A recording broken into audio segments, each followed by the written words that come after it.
Shalom, puji Tuhan pagi ini kita sama-sama berdoa, memuji, menyembah. Saya merasakan hadirat Allah begitu kuat.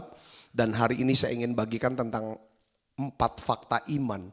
Jadi sepanjang minggu ini saya banyak bahas tentang iman sih sebenarnya saudara. Memang kita tahu bahwa iman ini sangat penting dalam kehidupan daripada rohani kita saudaraku.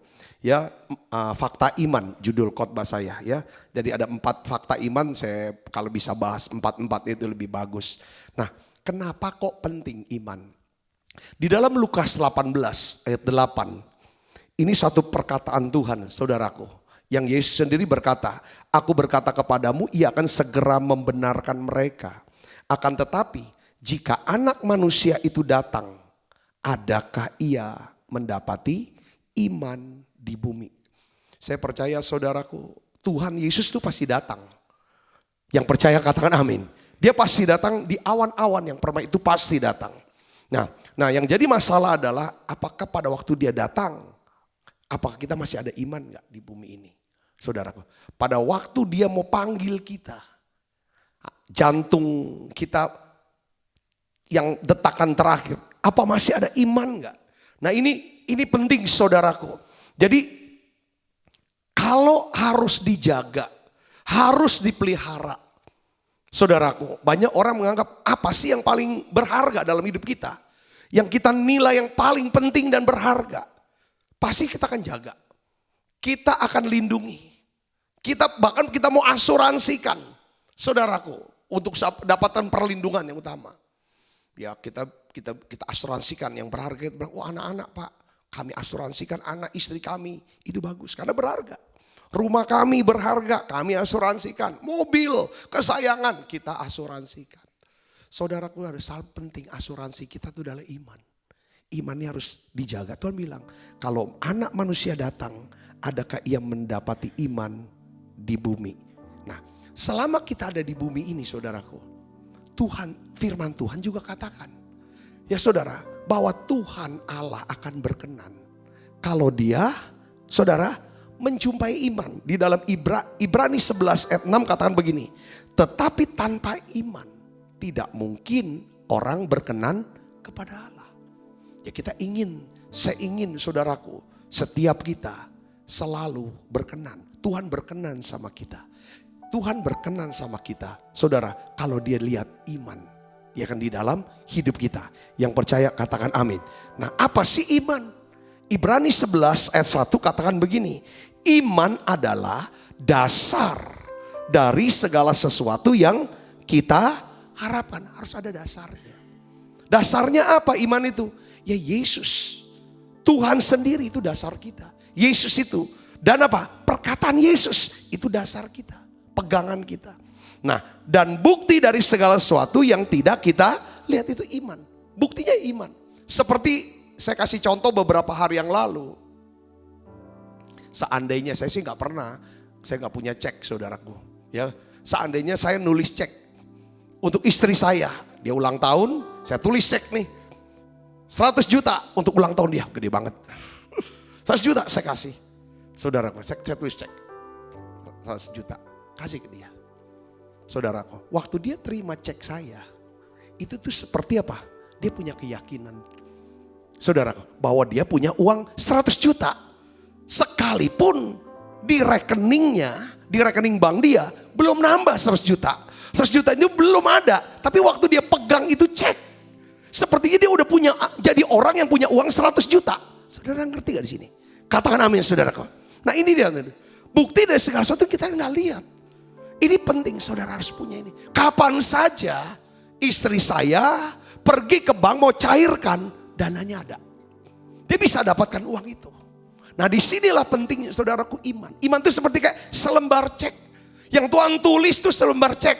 Ceknya dalam bentuk apa? Kamu mau apa? Minta apa? Ya makanya kan kemarin saya bahas tentang apa saudaraku? 4 jenis tanah. Tanah pinggir jalan, tanah berbatu, tanah semak duri, dan tanah yang baik. Saudaraku, bahwa benih itu adalah benih iman sebenarnya dalam bentuk firman Tuhan. Pengajaran yang ditabur saudaraku.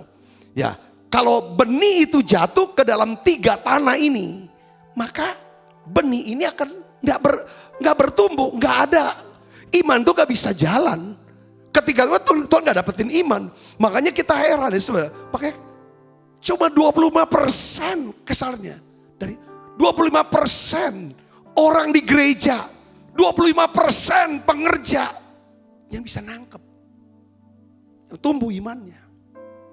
Karena kan ada empat jenis tanah. 4 jenis itu bukan 4 jenis orang menurut saya, tapi di dalam diri kita. Itu sebenarnya kalau firman ini, kadang-kadang untuk firman yang tertentu ini, itu jatuhnya di dalam hidup kita pinggir jalan. Kita enggak setuju. Saudaraku, tapi kalau firman yang ini, wah masuk ke tanah hati yang baik. Nah ini tumbuh. Hari ini ibu bapak, saya ingin bagikan. Makanya kadang-kadang Tuhan tuh perlu. Makanya ada 4 fakta iman. Jadi saudara, 4 fakta iman yang harus kita pelajari. Pertama saudaraku, ya, pencobaan yang kita alami. Masalah-masalah yang terjadi. Yang Tuhan izinkan. Kesulitan. Kadang-kadang kita begini, kenapa kok orang dunia bilang, kenapa kok sial bener. Ini belum selesai udah datang ini. Enggak ada yang sial. Anak Tuhan tuh enggak sial. Karena semua kutuk sudah ditanggung Yesus di atas kayu salib. Kalau apapun yang terjadi dalam hidup kita, Tuhan punya tujuan. Tuhan punya alasan. Yang mengerti katakan amin saudara. Disitulah tujuannya. Ketika kita percaya pada Yesus, kita beriman pada Yesus, Tuhan mau supaya kita punya tanah hati yang baik. Nah pencobaan itu untuk apa? Seperti kita nih sedang garap lahan. Saudaraku. Untuk bikin kebun sayur dan kebun buah-buahan. Saudaraku. Tidak mungkin dibiarkan semak duri itu. Gak mungkin dibiarkan yang namanya batu-batu itu. Segala macam. Itu didoser dulu. Saudaraku. Habis didoser diapakan lagi? Dibongkar bangkir. Setelah itu saudara diolah lagi tanahnya. Kata teman-teman bilang, Pak tanah ini ada sebagian tidak bisa langsung ditanam. Karena tanah kita adalah tanah urukan. Tidak bisa langsung tanam. Harus kasih pupuk dulu, harus diolah dulu. Wah ini namanya proses. Supaya benih yang ditanam. Itu bisa tumbuh. Saya juga bilang sama teman-teman yang kelola lahan. Jangan tanam benih. Jangan tanam benih yang sembarangan loh. Pastikan yang benihnya itu kita udah tahu buahnya tuh di mana. Buahnya tuh apa? Buahnya harus bagus. Kita udah tahu nanam benih itu dari buahnya kita lihat. Baru kita ambil. Jangan sampai kita buang waktu, buang tenaga, buang bahan, buang tanah segala macam. Nanti buahnya gak bagus. Harus diolah. Nah ini saya seperti kayak kita buka lahan ini untuk tanam kebun. Itu menggambarkan tentang kehidupan orang percaya. Makanya kenapa kok harus ada masalah dalam hidup kita. Saudaraku, kenapa harus ada pencobaan? Kok tiba-tiba ada berapa cerita? Kami tuh udah enak-enak apa segala macam. Kok bisa kami ini ketemu sama satu orang ini? Ketemu orang ini tiba-tiba orang ini datang. Lalu kena corona pula. Lalu setelah itu pas kena corona langsung meninggal. Kenapa bisa tuh? Langsung itu bisa terjadi. Kadang-kadang kok bisa ini? Kenapa terjadi ini? Kenapa kami harus lakukan? Saya mau kasih tahu saudaraku Yesus. Pencobaan itu memurnikan daripada iman kita. Murnikan apa? Untuk garap. Kadang setiap kita dengar pengajaran firman. Kita dengar firman, kita baca Alkitab segala macam. Itu masuk kuping kanan, keluarnya kuping kanan. Ada masalah sedikit lumayan lah. Masuk kuping kiri. Yang Tuhan mau adalah masuk ke dalam tanah hati. Dia perlu apa saudara? Ini perlu proses. Makanya dalam 1 Petrus 1 ayat 7 di sini dikatakan maksud semuanya itu ialah untuk membuktikan kemurnian imanmu. Maksud semua itu yang jauh lebih tinggi nilainya daripada emas yang fana, yang diuji kemurniannya dengan api sehingga kamu memperoleh puji-pujian dan kemuliaan dan kehormatan pada hari Yesus Kristus menyatakan dirinya. Waktu Yesus menyatakan dirinya kapan? Waktu dia kedatangan kedua kali. Saudaraku, Kita dapat puji-pujian, kita dapat kemuliaan, kita dapat kehormatan. Karena apa? Kita punya iman yang apa? Yang murni. Iman yang murni adalah iman yang tidak dicampur dengan tradisi. Tradisi nenek moyang. Enggak. Iman yang murni tidak dicampur dengan agama kita yang lama. Keyakinan kita yang lama. Logika kita. Kepintaran kita, segala macam. Iman yang murni adalah iman yang berkata, ku hanya percaya kepada apa yang Tuhan katakan. Seperti satu lagu, ku yakin saat kau berfirman, ku menang saat kau bertindak.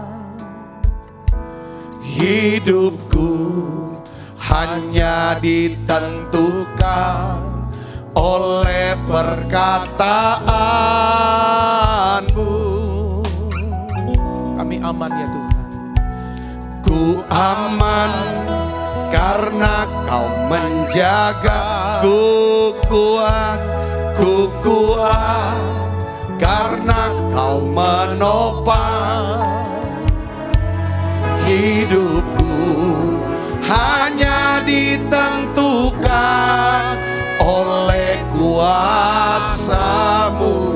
Mari katakan, bagi Tuhan, bagi Tuhan tak ada yang mustahil. Bagi Tuhan tak ada yang tak mungkin. Mukjizatnya disediakan bagiku. Ku diangkat dan dipulihkannya. Katakan amin saudara. Ini yang Tuhan mau, kita punya iman yang murni. Artinya gini, orang yang punya iman murni saudara, kalau doa tuh pasti doanya groaning. Tahu gak groaning? Ngerang. Sampai dari dalam, sungguh-sungguh, serius.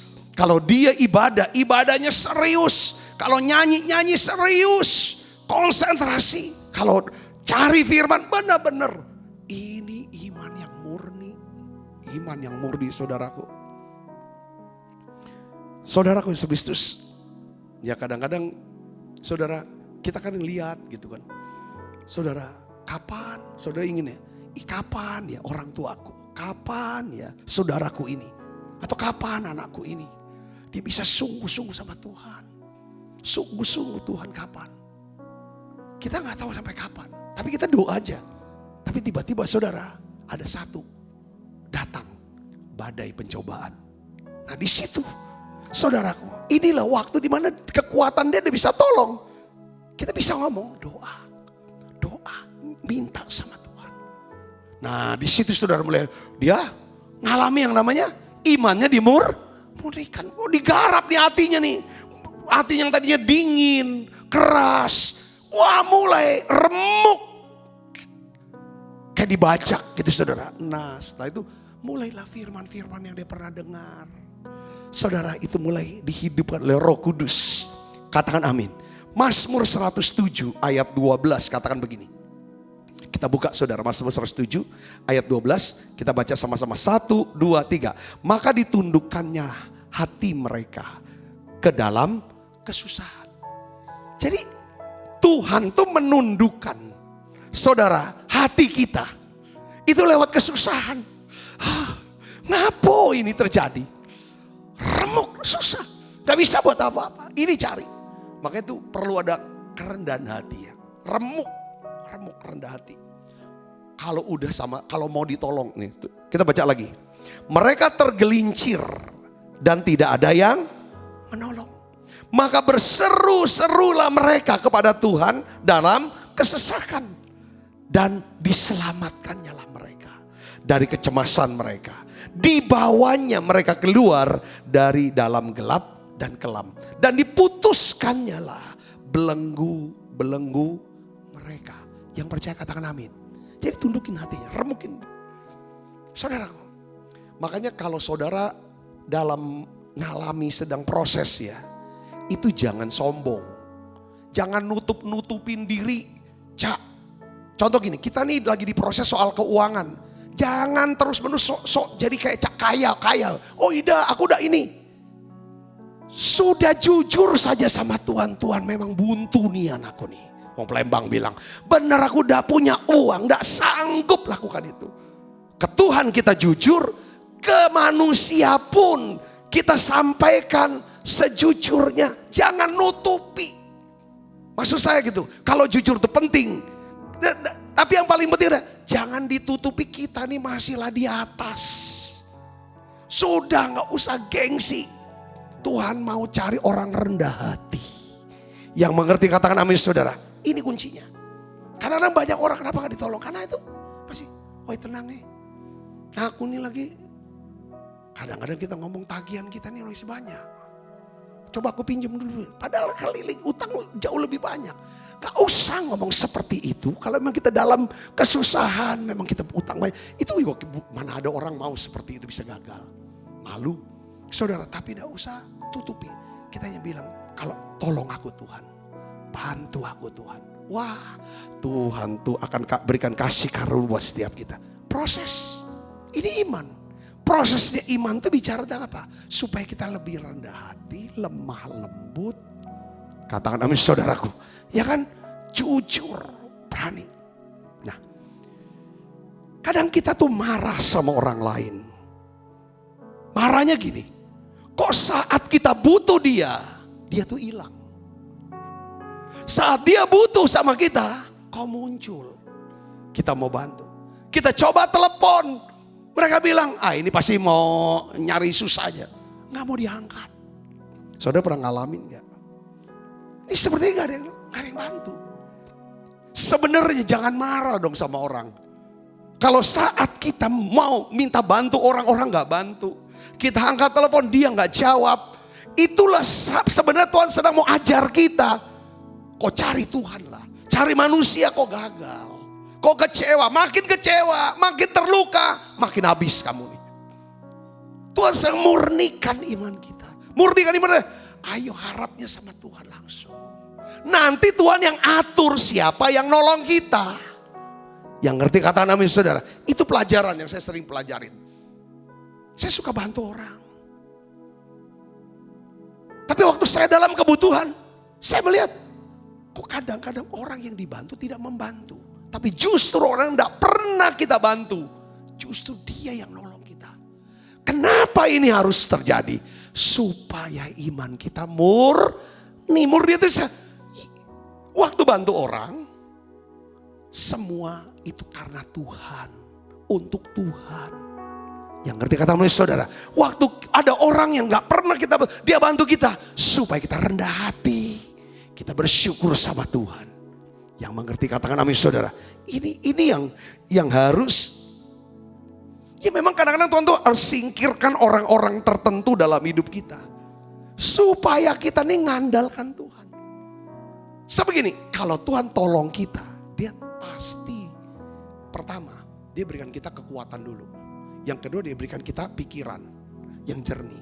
Yang ketiga, dia akan kirim orang untuk tolong kita. Tapi kadang-kadang orang yang kita tidak duga. Tapi bisa juga orang yang dekat sama kita. Pasti juga orang-orang yang suka kita bantu. Bisa ada. Tapi jangan sampai kita yang nentukan. Di dalam kesulitan. Kenapa? Disinilah cara. Ini maksudnya Tuhan mau memurnikan kita. Saya dapat data saudara. Kalau mau bikin perak itu mendidih. Saudara, itu butuh 2162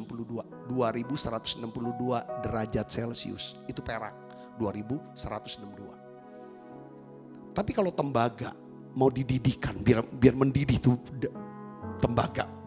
Saudara, kalau udah mendidih kan jadi nanti dia jadi tembaga yang murni atau perak yang murni. Saudara, itu membutuhkan 2500 derajat Celcius. Tepatnya 2562. Tapi kalau orang mau mendidihkan emas, supaya emas itu semua jadi emas yang murni. Saudara tahu gak berapa? Itu jauh lebih tinggi titik didihnya. 2700. Saya berpikir kenapa kok emas titik didihnya jauh lebih tinggi daripada perak dan tembaga. Ya karena nilai emas jauh lebih tinggi. Kadang-kadang kita berpikir, semakin dekat sama Tuhan, semakin aktif melayani, semakin berbuat baik, kok semakin besar sepertinya masalah, api cobaannya, kok makin berat sepertinya. Yaitu untuk memurnikan, titik didinya harus tinggi. Katakan amin saudaraku. Ini sih yang saya dapetin saudaraku yang serius. Jadi seperti Paulus bilang di dalam 2 Korintus 1 ayat 9. Supaya kami jangan menaruh kepercayaan pada diri kami sendiri. Tetapi hanya kepada siapa? Kepada Allah. Katakan amin. Nah, saya mau ulangi lagi saudara tentang pencobaan. Ya, tentang pencobaan. Waktu kita mengalami pencobaan, maksudnya pencobaan itu masalah, pergumulan, lagi susah. Saudara harus ingat hal-hal ini. Kita mungkin tidak bisa mengendalikan perasaan kita. Ya namanya orang lagi sedang masalah, pasti susah dong. Susah, sedih, bingung, kalut, gelisah, khawatir. Itu pasti perasaan normal. Saya bilang normal, reaksi awalnya. Ya kan saudara, kadang kita gak bisa kendalikan perasaan itu. Kadang juga kita gak bisa kendalikan pikiran kita saat itu. Tapi saya mau kasih tahu saudaraku, ya kan, kita harus kendalikan apa? Perkataan kita. Yang mengerti katakan amin. Karena perkataan kita, perkataan yang negatif, yang jahat, yang buruk, yang keluar dari mulut kita, ini tuh bisa menghancurkan apa? Iman kita. Katakan amin. Itu bisa menghancurkan iman kita loh saudaraku. Kok kita lagi ribut, lagi bertengkar. Mungkin bertengkar atas suami istri. Atau sama orang, sama atasan. Itu keluar kata negatif. Itu akan menghancurkan iman kita. Saudaraku, itu akan menghancurkan iman kita. Atau dalam keadaan seperti apapun. Ini yang harus kita belajar dari contoh Yesus. Waktu Yesus dengar kabar Lazarus yang dikasihi itu sakit keras, lalu mati. Saudaraku, Alkitab bilang Yesus tuh sedih hatinya, perasaannya sedih, masgul hati Yesus. Bahkan Alkitab kata Yesus tuh bisa menangis. Perhatikan saudaraku yang Yesus. Namun kita perhatikan, tidak ada. Yesus tidak mengatakan apa yang ada di rasa hati dia. Dia gak ucapkan apa yang dia rasakan. Dia tidak mengatakan apa yang ada di dalam perasaan. Perasaan lagi sedih. Tapi sebaliknya saudaraku, Yesus memperkatakan perkataan apa? Perkataan iman. Yang mengerti katakan amin. Yang mengerti katakan amin. Waktu di depan kubur Lazarus, saudara, semua orang banyak sudah tahu. Dia sangat mengasihi Lazarus. Mereka semua lihat Yesus nangis. Yesus sedih. Tapi dia gak bilang, aku lagi sedih, aku susah. Datang orang, enggak. Sedih, dia cuma netes air mata. Tapi dia gak omong itu satu-satu. Tapi di kubur Yesus, di kubur Lazarus, Yesus berkata apa? Lazarus, marilah keluar. Dari ayat ini kita belajar tentang iman. Apa saudaraku? Ketika perasaan kita ada di level kematian, mari kita berpikir pada level kehidupan dan kebangkitan. Yang ngerti katakan amin saudaraku. Waktu perasaan kita berada di level yang paling rendah, cobalah kita berpikir pada level perkara-perkara yang di atas. Waktu perasaan kita di level kebencian dan kemarahan, mari kita mulai pikir tentang belas kasihan, tentang kelebihan dia, tentang kebaikannya.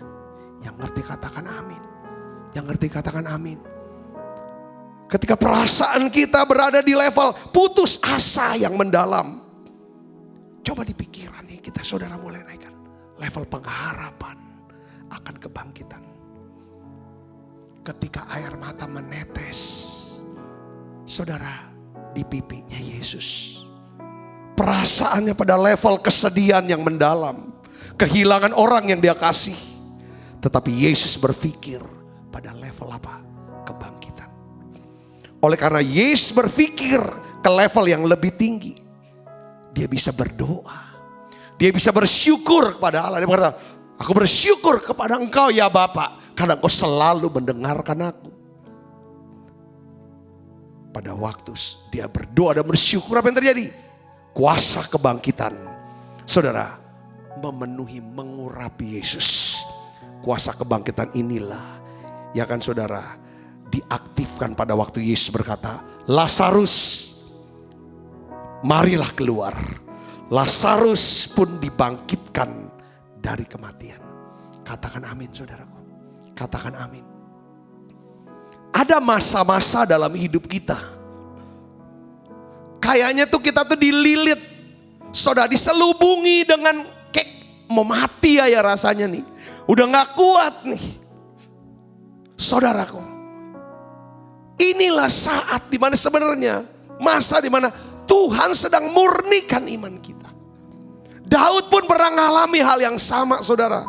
Dia tulis dalam Mazmur 116 ayat 2. Dia buka dengan ayat 2 tentang apa? Tentang Tuhan yang selalu menyendengkan. Dia katakan nih, sebab ia menyendengkan telinganya kepadaku. Apa? Kenapa dia bisa tulis seperti itu? Karena Daud itu selalu merindukan Tuhan. Saudara yang selalu merindukan Tuhan, saudara bisa punya keyakinan seperti Daud ini. Ia menyendengkan telinganya kepadaku. Maka seumur hidupku aku akan berseru kepadanya. Ayat yang ketiga saudaraku, dia tuliskan. Pertama dia bilang, aku tuh punya hubungan, aku tuh punya persekutuan yang indah dengan Tuhan. Dia selalu sendengkan telinganya, makanya aku mau berseru pada dia. Lalu dia punya pengalaman saudaraku. Pengalaman apa? Perasaan seperti mau mati. Ya kan, ayat 3 katakan, tali-tali maut telah meliliti aku. Kegentaran tuh ya, takut, cemas, gelisah, gentar, stres terhadap dunia orang mati menimpa aku. Aku mengalami kesesakan dan kedukaan. Dia cerita, aku mengalami seperti, padahal dia nih pahlawan yang hebat, tapi dia pernah mengalami hal seperti itu. Mungkin saudara rasa hari-hari ini seperti ada tali-tali maut sedang meliliti. Takut, dia gak tahu. Hanya karena saudara mungkin ketemu orang yang sedang positif corona. Saudara mungkin sedang mengalami yang takut seperti karena lihat gimana resesi. Apapun. Yang sebenarnya semua saya udah ngomong. Kalau di sini kacau, coba yang di sini kita up. Kalau di sini lagi down, yang di sini di up. Katakan amin saudara. Seperti Daud katakan ayat yang keempat apa saudara? Tetapi, ada kata tetapi. Coba baca dengan saya, katakan tetapi aku menyerukan nama Tuhan. Dia tulis nama Tuhan. Nama Tuhan tergantung.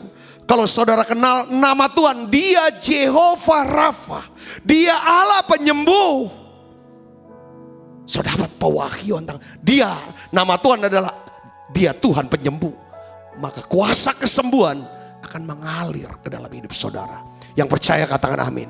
Yang percaya katakan amin. Kalau saudara kenal nama Tuhan adalah Jehovah Shalom. Jehovah Shalom. Allah damai sejahtera. Allah damai sejahtera. Maka damai sejahtera Allah akan memenuhi saudara. Kalau saudara kenal dia adalah Allah perlindunganku. Engkaulah perlindunganku. Itu nama Tuhan. Maka itulah. Maka disebut ketika saudara sedang dililit oleh tali-tali maut. Saya mau mati rasanya. Berseru pada nama Tuhan. Katakan amin saudaraku. Ada banyak nama-nama Tuhan saudara. Ada dia bilang, dia Allah yang menyediakan buat setiap kebutuhan kita. Jehovah Jireh. Saudaraku, dialah Jehovah Sidkenu, kebenaran. Ketika kita rasanya dituduh terus, hidup dengan rasa bersalah. Kalau kita kenal, dia adalah Jehovah Sidkenu. Ini harus di up. Ketika perasaan lagi down, pikiran harus up. Yang ngerti katakan amin saudaraku. Ya kan, aku menyerukan nama Tuhan. Ya Tuhan, luputkanlah kiranya aku. Ini tuh harus berada dalam satu posisi saudara. Minta belas kasihan. Luputkan aku.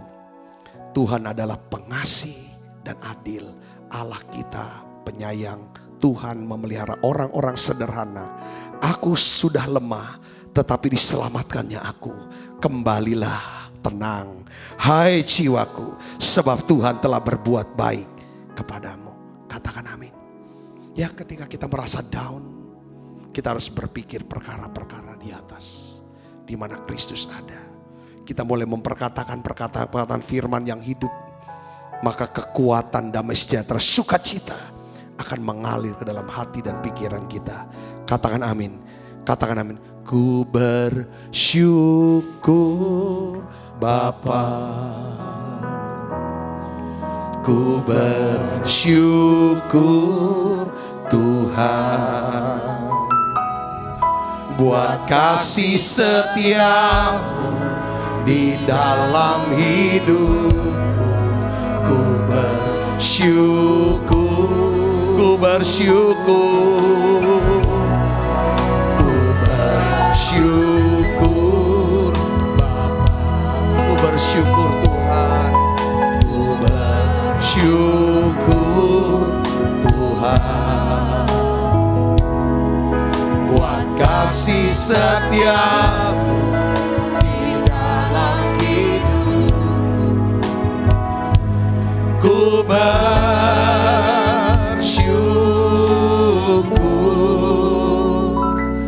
Tuhan.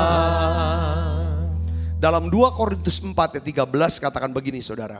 Namun karena kami memiliki roh iman yang sama, seperti ada tertulis, aku percaya sebab itu aku berkata-kata.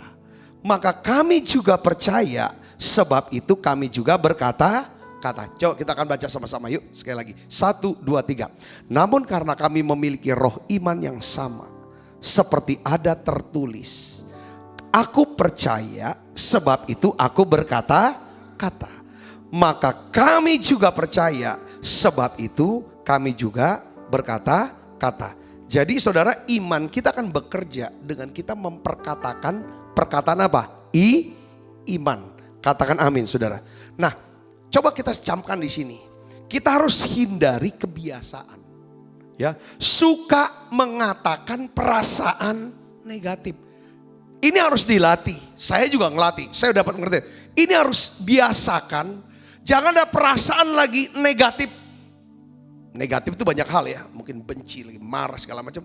Coba saudara biasakan. Ya, coba hindari.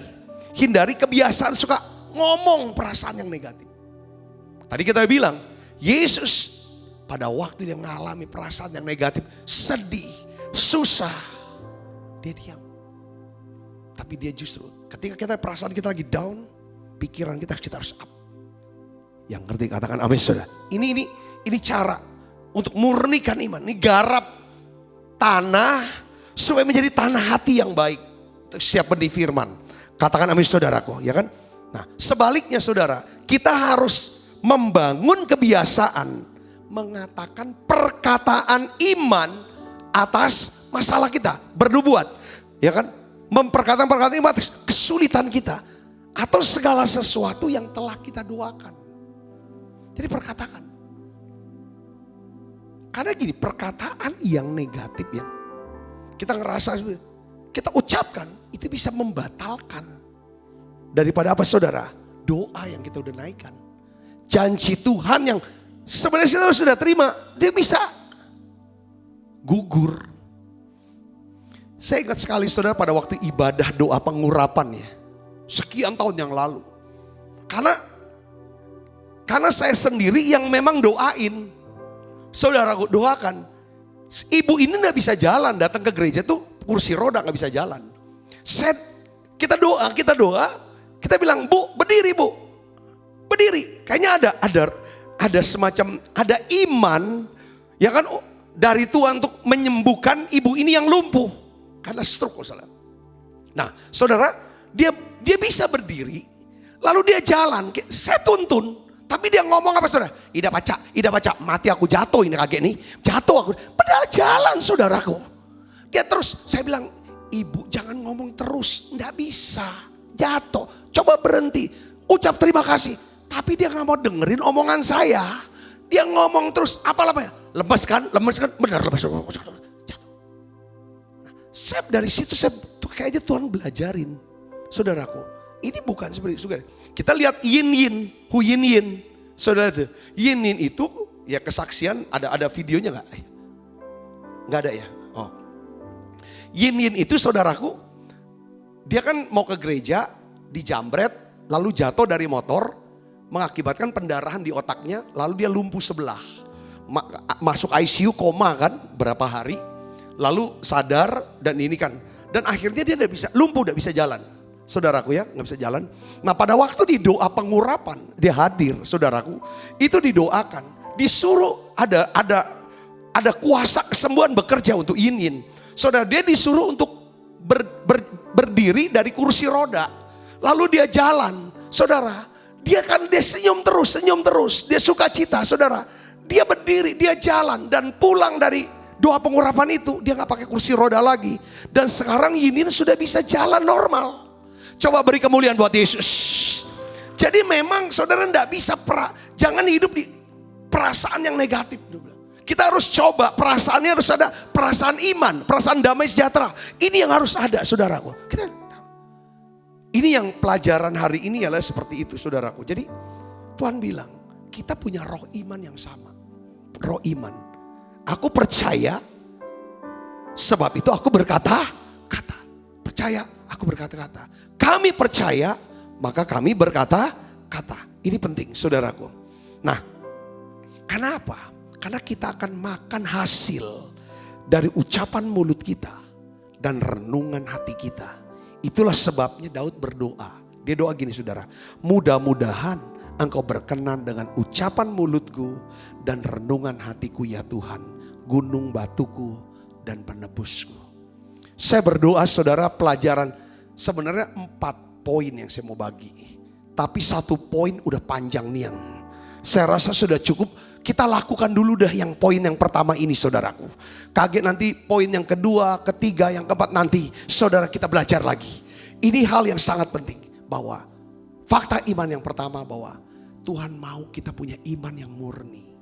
Hanya iman yang murni, iman itulah yang bisa bekerja, yang membuat Tuhan berkenan. Kalau Tuhan berkenan, dengar baik saudara, kalau dia datang, saudaraku, kita akan bersama dengan dia. Katakan saudara, selama dia belum datang, kebaikan dan kemurahan Tuhan akan mengikuti kita. Yang percaya katakan amin saudara. Ada pemeliharaan Tuhan, ada perlindungan Tuhan, ada berkat Tuhan buat setiap saudara. Jaga iman saudara, pelihara iman saudara. Izinkan iman itu terus dimurnikan. Seperti ya kan, supaya setiap benih firman, setiap firman yang masuk, itu masuk ke tanah hati yang baik. Tanah hati yang baik, bukan pinggir jalan, bukan tanah berbatu, bukan semak duri. Dan Tuhan pakai dosernya, saudara, Tuhan pakai dosernya untuk garap tanah kita lewat pencobaan. Gak apa-apa. Pencobaan yang saudara alami itu bukan sial atau kena sialan. Tidak. Saudara yang percaya pada Yesus, semua sial kita, semua kutuk kita sudah tanggung Yesus di atas kayu salib. Kita hidup dalam berkat dan hidup dalam kelimpahan. Kalau saudara mengalami kesulitan, kalau mati masalah, tantangan, semuanya untuk memurnikan iman kita. Yang percaya katakan amin. Waktu iman ini murni saudaraku, maka saudara akan melihat, saudara akan dapat pujian, kemuliaan, kehormatan pada waktu Yesus datang kedua kali. Mari kita akan bangkit berdiri.